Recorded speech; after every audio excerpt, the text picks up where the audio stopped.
The Federal Ministry of Humanitarian Affairs, Disaster Management and Social Development has engaged relevant stakeholders in a validation meeting of nutrition guidelines to improve school feeding programs. The National Coordinator, National Social Investment Program of the Ministry, said that the aim was to have a globally acceptable document. The validation meeting of the nutrition guideline of the National Homegrown School Feeding Program was organized by the Federal Ministry of Humanitarian Affairs, Disaster Management and Social Development. We have now developed a nutritional guideline with the help of the Nutrition Society of Nigeria. So it's all not just local content, it's totally local on how do we do things, how do we train our cooks, how do we feed our children, what kind of foods can make up the menus of our local food materials. We worked very hard for nearly 2 years to develop this standard institutionalized document, and we're here to validate it. All the stakeholders, from the food scientists, from the nutritional experts, the media, everybody is here so that they can participate before we can evolve this document that can globally be useful.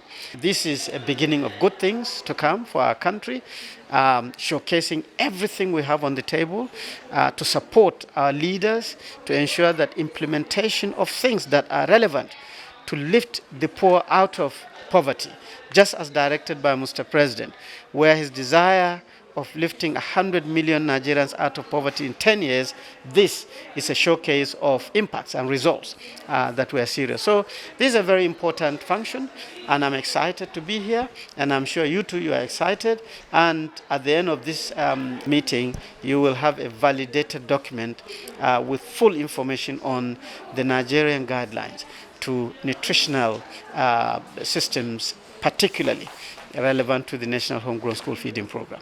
In her remarks, the Minister, Sadiya Umar-Farouq, said that the school feeding program started in 2016 and was being implemented in 35 states of the Federation and the Federal Capital Territory, FCT. Umar-Farouq was represented by her technical assistant on National Homegrown School Feeding Program, Zainab Abubakar.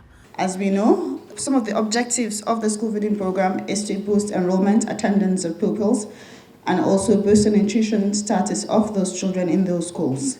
This nutrition status is one of the most important components or objective of the program, and this is what brought about development of these nutrition guidelines that we're here today to validate.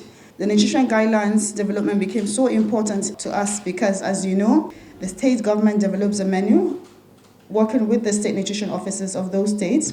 80% of that menu has to reflect what's readily available within that state. As a federal government, at the Ministry of Humanitarian Affairs, we need to ensure that whatever is on that menu is of nutritional value. We have to ensure that whatever those pupils are being fed on the program is what is going to benefit them nutritionally, which will also have an impact on their learning process.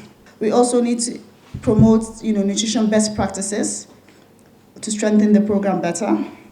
We're all here today to ensure that this document that we bring out and we use for the school feeding program is the best that we can achieve at this level. Also speaking, Professor Wasiu Afolabi, National President, Nutrition Society of Nigeria, said that the school feeding program could be breakfast or lunch. A child that is hungry cannot perform complex tasks like arithmetic and mathematics in school. He will have poor attention in class, So we can name and go on like that. It increases their performance because of, being attentive in class, reducing school absenteeism, reducing frequent illnesses.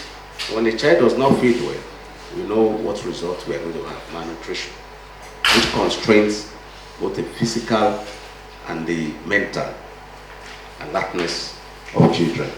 So there's no doubt about the benefit, and so it's the right investment that the country is making at this point in time.